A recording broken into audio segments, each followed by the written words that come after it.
Hello, education changemakers. It's the Better Learning Podcast. And today on our show, we have an interview with Merri Salazar, who is with Pfluger Architects in Houston, Texas. And she's going to be interviewed by our own Clarissa Darbone with the K-12 team. So enjoy this conversation. It's always great to get the perspectives of the why we do the work we do of the people in our industry. Merri has been active in the A4LE community, and this is kind of wrapped around one of the Southern Regional Conference that was in Galveston, Texas. So enjoy this interview, this conversation. Again, go to betterlearningpodcast.com as our hub for any suggestions in the future about topics or guests, or if you think you'd be a good guest. And we will be back to our normal format next week. Let's start off with you introducing yourself. Yes, my name is Merri Salazar. I'm a project manager here at Pfluger Architects. That's amazing. And how long have you been with Pfluger? I've been with Pfluger 6 years now. We're a K-12 firm, and I'm starting to dabble in a little higher education myself with it, and it's been a really great experience. That's awesome. So I know when we talked, you said that it wasn't initially what you had desired to do, K-12, and just kind of fell into it. So now that you've been doing it for quite some time, what's your favorite part about it? My favorite part definitely is the just every district has a different story. Mm-hmm. You know, I like how they talk and listen to their communities and see what the students' needs are, you know, what the focuses are. Lately, a lot of things have been CTE driven mm-hmm. and robotics, arenas. And that's been a really fun exploration. It's almost like going back to school because we have to learn quite a bit about these courses and technology that's needed in the spaces to design the buildings. And so it's fun seeing that light in the students' eyes, you know, when they actually start using the spaces, and just knowing that we provided part of the story for them, that something we didn't have in the past. You know, it's just continuing to develop and grow our youth. I love that. Speaking of the robotics, I know you just did a tour at a conference. Yes. It was your first one, correct? Yes, it was my first conference. I've done AIA a couple years ago when it was in Chicago, and that's really huge, you know. It's a big convention compared to the A4LE size. You don't really bump into everybody that's necessarily in your I guess, discipline, you would say, you know. So I really enjoyed A4LE because everyone was focused on the same thing. Mm-hmm. We all are focused on the student and their growth and development. And I bumped into a lot of people I didn't think I would recognize, you know, old coworkers or old project team members, you know, contractors, product reps, mm-hmm. And clients as well. And it was really, I guess, you know, that feeling when you see a bigger picture. You know, you're small on the earth, but you feel part of a bigger whole, you know, and that was really nice to see and hear other people's experiences. We all kind of deal with the same problems, mm-hmm. you know, budgets, schedules, redesigns, mm-hmm. and it's nice to see different clever ways that other people have tried to tackle it, the conversation pieces. And then with the clients, when they come up to speak, we don't get to hear a lot of the pre-concepts mm-hmm. to why they needed this program, or why do they need another high school. So it's awesome to hear what they have to say, and from data and the community that's provided them with the support that they needed to move forward for their district. Yeah. I think that's huge. What you're saying is the schools are actually going out and having the conversations with the community. I find in my short time in the industry that the projects that turn out the best are the ones that they go out and they figure out what is it that the community really wants mm-hmm. versus just doing whatever they think is right for the community. With this project of the tour that you gave, what did you find was the biggest challenge with that one? The biggest challenge probably was the budget because they didn't provide this on the bond. It was actually grant money that they used. They had Marathon, who is a trade partner over there. They have a good standing with the Marathon company. They donated $1 million to get them started off. And so we started basically with $1 million budget, and then they worked around to find capital funds to provide the rest of the project needs.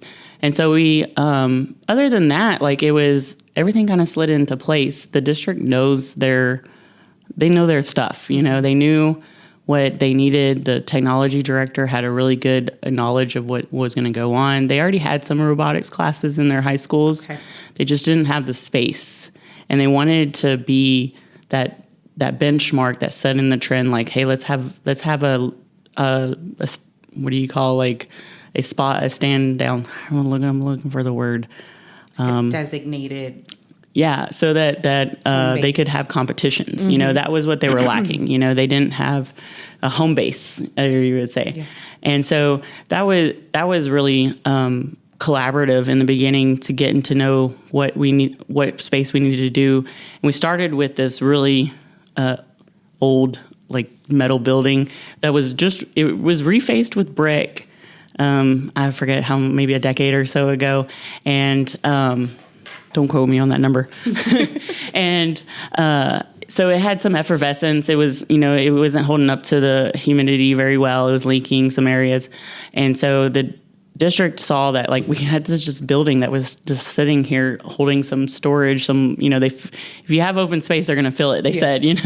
And so we took this spot and, just, it seems like 2 times bigger of a building, just because we opened it up with some nice big bays, brought a lot of daylight in.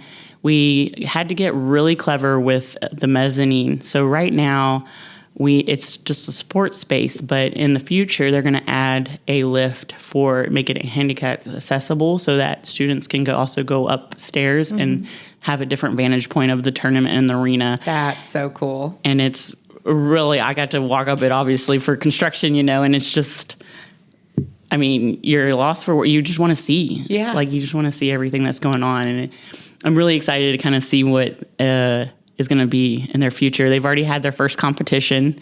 We were invited to it, and they were everywhere. The students were in this classroom, that classroom. They had their robots dealing with them, getting ready for their time slot. And I don't know, you just see the passion in the kids and that they have a sense of purpose, It's nice to watch. That's probably my favorite part too, is the end result and seeing the joy and the excitement and the wheels spinning for the kids on how can I beat, my competitor, and little do they know it's fun, but they're learning too. So that's awesome.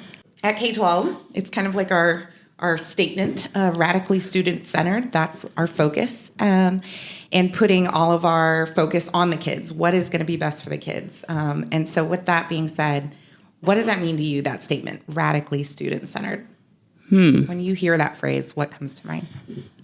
Well, I always think when I hear radically, it's like shake up the box, open it up, and be the oddball out who just, it might sound weird, propose it, let's see where that idea goes. And so radically student-centered just seems like, the main focus is the kids, right? Growing them and providing them to grow into a young adult and hopefully change the world for us. And we don't have to live on the moon later.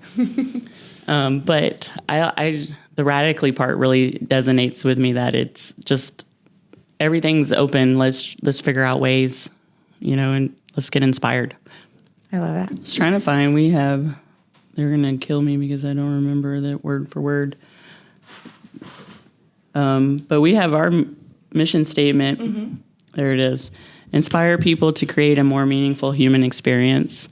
And that's something that Simon Sinek, the book Why, we're trying to figure out our why. And what I really like about this is, we're trying to define what's that meaningful part, what's meaningful.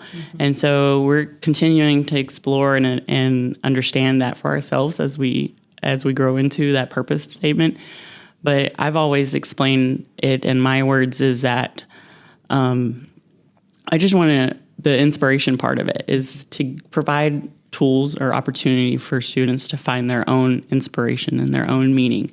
And so I find the world of K through 12 in education just perfect for that, because, I mean, you didn't realize it at the time, but you had a lot of options, right? And now on the other end of it, being the adult side, it's like, it's nice to contribute. When I think what you said, what is the meaningfulness to I think it changes too. And I'm sure it's different with each project. For sure, yeah. And it's ever evolving. So I think that's the beauty of working in K through 12. It's never the same thing. It's never the same. Never a dull day. Never the same issue, never the same challenge. And always wanting to do better than the last, Yes, that's a good point is, all right, lessons learned on that one. Yeah. Let's adapt. And that's what's great about these A4LE conferences is that we all come together and provide those things. And so we don't have to all learn the same mistake. Right. Learn from my mistakes and do better next time. Exactly. Yeah. It's awesome.